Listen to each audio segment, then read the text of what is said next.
Assalamualaikum warahmatullahi wabarakatuh. Teman-teman, selamat datang kembali di Dollar Hunter. Jadi di sini kita akan berbicara tentang perkembangan dan situasi terkini yang terjadi di seputar dunia cryptocurrency, teman-teman. Namun seperti biasa, sebelum kita berbicara tentang dunia kripto, mari hari ini kita berdoa bersama-sama memohon kepada Allah agar kita semua senantiasa diberikan nikmat berupa kesehatan dan juga diberikan keberkahan di dalam setiap rezeki yang kita terima pada hari ini, teman-teman. Oke teman-teman, hari ini kita akan jalan-jalan ke Amerika Serikat. Kita akan membaca laporan dari sebuah media yang bernama CryptoSlate, teman-teman. Ini ada sebuah berita yang lagi rame di Amerika Serikat hari ini yang berbicara tentang nasib dunia kripto ke depan, teman-teman. Karena kita tahu bahwa apapun yang terjadi di Amerika Serikat, apabila kebijakannya itu kurang kondusif terhadap dunia kripto, maka secara langsung maupun tidak langsung, itu juga akan berdampak kepada dunia kripto yang ada di Indonesia, teman-teman. Jadi kalau kita lihat di dalam laporan media ini bahwa Gary Gensler, Ketua Komisi Sekuritas dan Bursa Efek SEC Amerika Serikat, mengeluarkan pernyataan pada tanggal 22 Mei mengekspresikan penentangan kuat terhadap Undang-Undang Inovasi Keuangan dan Teknologi untuk abad ke-21 atau yang biasa disebut FIT 21, teman-teman. Kalau kita lihat di sini bahwa Undang-Undang FIT 21 ini secara luas disambut baik karena memberikan kejelasan regulasi pada industri kripto. Namun Gensler telah mengkritiknya dengan argumen bahwa rancangan undang-undang tersebut akan melemahkan perlindungan konsumen yang hari ini bermain di pasar kripto, teman-teman.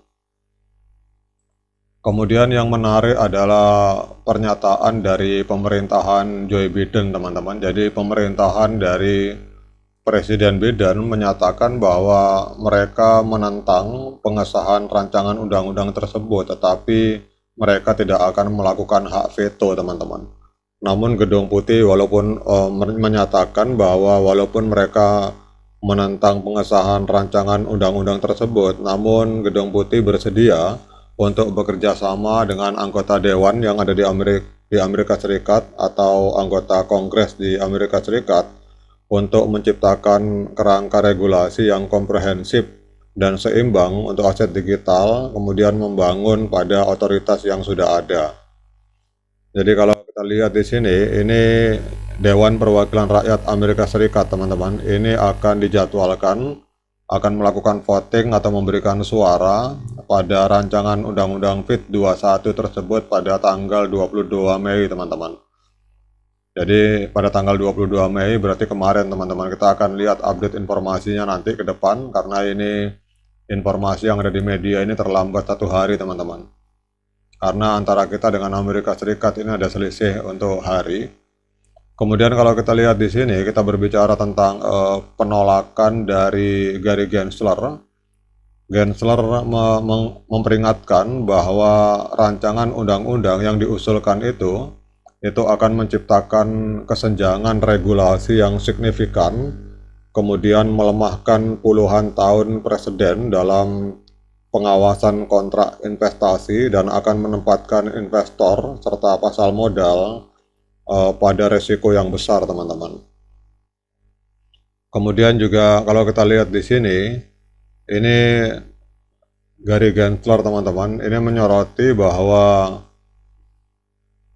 regulasi ini apabila disahkan oleh Kongres Amerika Serikat ini akan mencegah kontrak investasi berbasis blockchain diklasifikasikan sebagai sekuritas. Jadi perubahan ini akan memungkinkan penerbit kontrak investasi kripto untuk melakukan self-certification produk mereka sebagai desentralisasi dan secara efektif akan menghapus mereka dari pengawasan SEC, teman-teman. Kemudian dia menyatakan bahwa SEC ini hanya akan memiliki waktu 60 hari untuk meninjau dan menantang sertifikasi apakah sebuah produk itu termasuk dalam kategori komoditas digital. Jadi mereka yang berhasil ditantang oleh SEC akan diklasifikasikan kembali sebagai aset digital terbatas dan tunduk pada pengawasan SEC yang lebih ringan yang mengecualikan banyak proteksi inti, teman-teman. Kemudian kalau kita lihat di sini juga Gensler mengkritik undang-undang tersebut karena meninggalkan tes Howey. Itu adalah sebuah metode kunci untuk menentukan apakah sebuah investasi memenuhi syarat sebagai sekuritas. Dia berargumen bahwa ini akan mengarah pada perlindungan yang lebih rendah untuk kontrak investasi yang dianggap sebagai sekuritas, teman-teman. Jadi intinya teman-teman bahwa kalau bagi masyarakat dunia kripto, kemudian bagi anggota Dewan Amerika Serikat yang pro terhadap inovasi teknologi yang ada di Amerika Serikat, terutama yang berbicara tentang inovasi dalam dunia blockchain, mereka menganggap penting untuk dilahirkannya rancangan undang-undang terbaru untuk membatasi kelakuan dari SEC, teman-teman. Kita tahu bahwa Gary Gensler ini kalau saya pribadi menilai ini orang termasuk nggak beres, teman-teman. Mungkin teman-teman punya pendapat lain, silahkan komen di kolom komentar. Kenapa saya menyatakan tidak beres?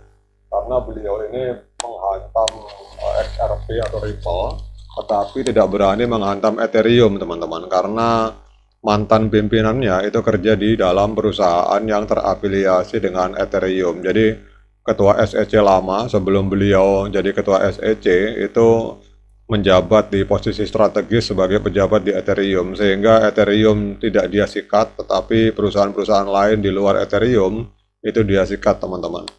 Makanya saya menyatakan bahwa beliau ini istilahnya pada saat menegakkan hukum di dalam dunia kripto, beliau ini main tebang pilih, teman-teman. Jadi yang kalau di dalam perusahaan Ethereum ada anggotanya dia, maka dia tidak akan sikat, tapi kalau tidak ada anggotanya, maka dia akan sikat, teman-teman.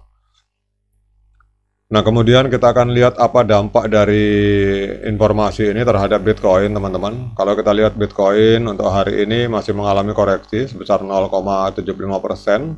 Jadi Bitcoin hari ini diperdagangkan di angka 69.413 US dollar per satu Bitcoin. Namun kalau kita lihat dalam 1 minggu terakhir, Bitcoin mengalami kenaikan yang cukup signifikan di angka 5,30%. Kemudian dalam 1 bulan terakhir mengalami kenaikan 3,92%.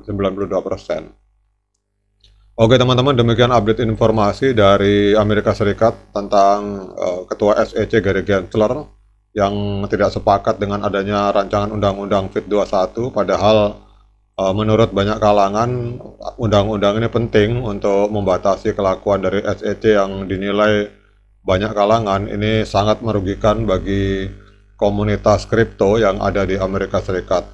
Semoga rancangan undang-undang ini segera deal, segera selesai agar SEC tidak ngobok-ngobok lagi di dunia kripto, teman-teman. Sekian dari saya. Assalamualaikum warahmatullahi wabarakatuh.